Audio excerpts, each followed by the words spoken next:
এই থাম থাম থাম, এই চোখে বাড়িতে খুলে থুয়াইছিস? দেখছিস না আমরা গাড়ি নিয়ে আসছি।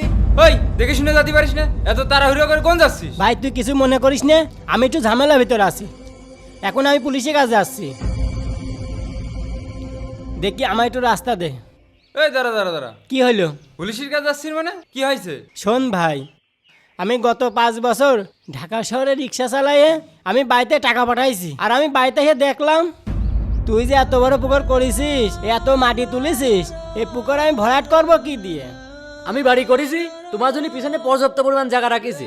তোমার যদি মন না চাই তুমি অন্য জায়গায় বাড়ি করে নাও গা ভাই। এখন তুই বল আমি এখন কি করব? এখন পুলিশের কাছে যাওয়া ছাড়া তার উপায় নেই। এই শোন, এইসব বিষয় তো আমরা নিজেরাই ঠিক করতে পারি। আমাদের মেম্বার আছে না, পুলিশের কাছে যাওয়া লাগছে না তোর।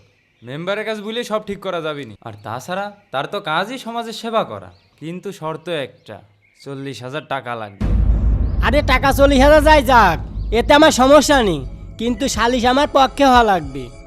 আর কয় টাকা দিচ্ছিস এই কথা যেন মেম্বার ভাইও না জানে, ঠিক আছে? আচ্ছা ঠিক আছে। এই ওট ওট, গাড়িতে ওঠ। আর তুই বাসার দিকে যা, আমরা এক্ষুনি যাই মেম্বার ভাইয়ের সাথে কথা বলছি।